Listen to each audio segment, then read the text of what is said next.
everybody, welcome back to Gideon Stuff. And guess what? Today we've got an unboxing, which you already knew because you've read the title.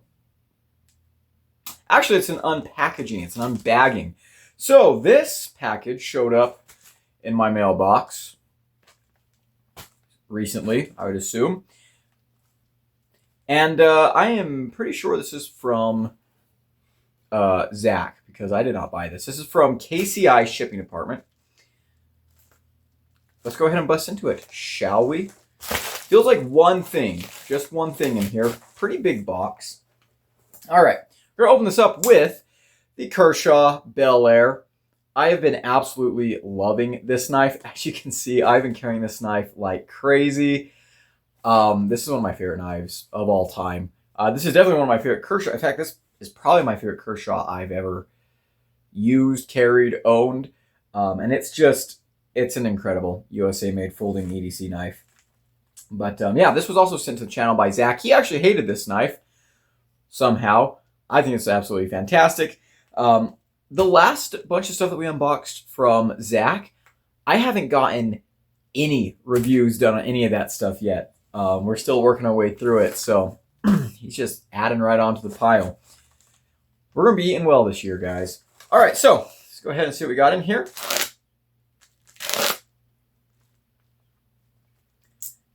Not sure why I felt like that was necessary to like show that off, but I did. Okay, it's a blue box. Okay. This is, oh, North Mountain? Oh, you're kidding. Okay, I'm not going to look at what this is. I've been wanting to check out some stuff from North Mountain. They've been really, really interesting to me. I'm glad I opened this upside down. Okay. Care instructions. I saw this as I was opening it. I just wanted to, oh, I'm getting a phone call real quick. Un momento, por favor. Alrighty, phone call concluded. Let's move on with this unboxing. I have not gotten here yet, obviously. Is that a picture of the knife on the side? I'm going to try and cover that up. I think I know what this is, though, from that. Care instructions. I wanted to read the little back right here real quick because I do find it sometimes kind of funny when, like, you have warranty information or care instructions written out on a Chinese knife because the English translation isn't always perfect. And this is one of those. And it's not like there are some grammatical errors. There's definitely some grammatical errors, but there's also just a little bit of awkwardness. You know, a little bit of, if you're a native English speaker, you know, it's a little off. You can tell that there's a little something not right. Take care to keep the blade surface clean, comma, so that the next use will be more hygienic and will also maintain the life of the knife. You know, it's like kind of an awkward sentence. That little comma wasn't after clean, wasn't needed. This next one, though, is what makes me laugh. Don't use violence, comma. Use the blade as a pry bar, screwdriver, or other gravity. This is not the correct way to use. Other gravity. Other gravity. Don't use violence. Use the blade as a pry bar, screwdriver, or other gravity. This is not the correct way to use. Don't use knives without handguards for puncture work, especially folding knives. Tool handles made of natural materials, comma, capitalized U, under the influence of environment and humidity, the influence of environment. There are a series of deformation cracking risks, comma, capital T. This belongs to the characteristics of the material itself. This belongs to the characteristics of the material itself. Now, obviously the structure and syntax of sentences is different between languages. And so in Chinese, maybe saying that the risk of deformation does belong to the characteristics of the material. Maybe that is grammatically how the Chinese language works. The English language, no. We would not say this belongs to the characteristics of the material itself. We would say that this is inherent to the material, or this is characteristic of the material. Something like that. Please maintain, not like the meaning is still kind of the same, but just the use. Please maintain the natural materials regularly, comma, capital I. If the natural material handle problem is caused by personal reasons, the replacement warranty cannot be carried out. And then that period there is actually like a subscript temperature sign. It's like a little O. If the natural material handle problem is caused by personal reasons. I hate it when my, ebony wood handles have daddy issues. It makes a knife hard to use. For safety, keep out of the reach of children. I'm not sure why I spent so much time on that. I just find stuff like that to be kind of funny. Okay, let's open up this knife now. So we have a North Mountain Blade. This is the chop on the front. Now, I have actually talked to people from North Mountain Blade. When I went to Blade Show West this past year, I talked to them a little bit. They seem really, really cool. They have a lot of really, really awesome stuff. In fact, a knife that I love so much is their Dwyer collaboration. I can't remember what that knife is called, but it's so beautiful. It's a frame lock. It runs on washer. It's an overbuilt, Strider-esque type of knife. I just freaking love it. I just love it. Okay, so is this going to be a chop on here? Again, I'm not reading, but I do see, I see a picture of here. SLD Magic, our exclusive forged Sanmai steel, hand-polished blade crafted with precision and tradition. While others follow, we innovate. I like that. This better not be a crossbar lock. All right, so we open it. What it looks like on the inside. Okay. Son of a bitch! God dang it. Okay, so it looks like we have an extra pivot, which is kind of cool, and Omega springs in here. Which means this is a crossbar lock. Which means, son of a... Gosh damn it, Zach. I just made a video, like an hour-long video, ranking every single crossbar locking knife I own.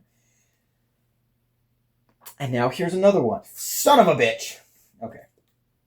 Ooh. Got a little sticker here. And actually, this is a sticker of a knife that I did handle at their show. And this material in here, they called it red quartz. And I did actually look up what that material was, but I can't remember exactly what it is. But obviously, a geology guy. I thought it was really interesting. It didn't feel all that unique, but like the knife itself is like $600 because of that material. Kind of interesting. We do have a little cloth, which is cool. And then we have a little card. There we go. Thank you for your support, designer Bountain. It's like mountain, but with a B. Material, SLD Magic. I'm actually really curious to test that steel. I've heard mixed things about it, I guess. I guess I haven't heard that much about it. A lot of people just kind of generally say that it's, I don't know, I think I've heard people say that it's like a CPMD2 type of performance. Okay, very nice little box. Let's open this up. Yep, it is a crossbar lock. Okay. KCI is Knife Center. And yeah, because I was about to say, I was like, oh, this looks like a Knife Center exclusive, which I'm pretty sure it is. Because Knife Center does like the orange stuff. I actually do have a couple of Knife Center exclusive knives already, primarily from CGRB.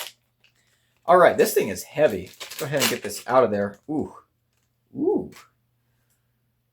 Okay, there's already a lot that I like. Number one, I love the bronze backspacer with the like inset lanyard thing. Not a deep carry clip, which is fine. Is that clip steel or titanium? I have no idea. Okay, that's a steel clip. I think these are like $120. I think. Big old thumb studs, which I love. Again, that orange and black G10, which I absolutely love. I do think Knife Center exclusive colors are really, really fun. Crossbar lock, of course. Reversible clip, which is awesome.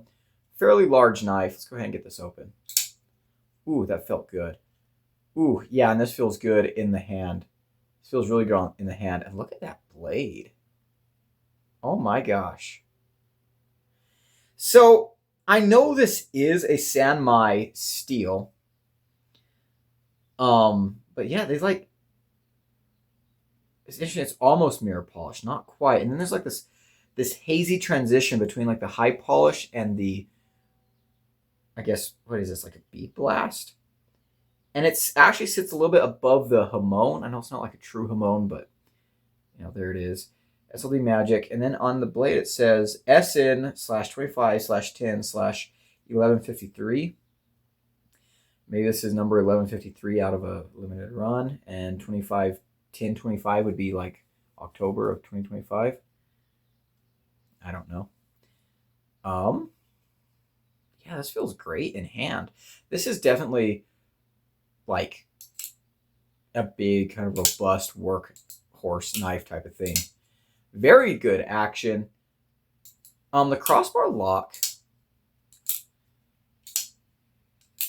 This is interesting. A lot of times you will have a crossbar lock that sometimes will feel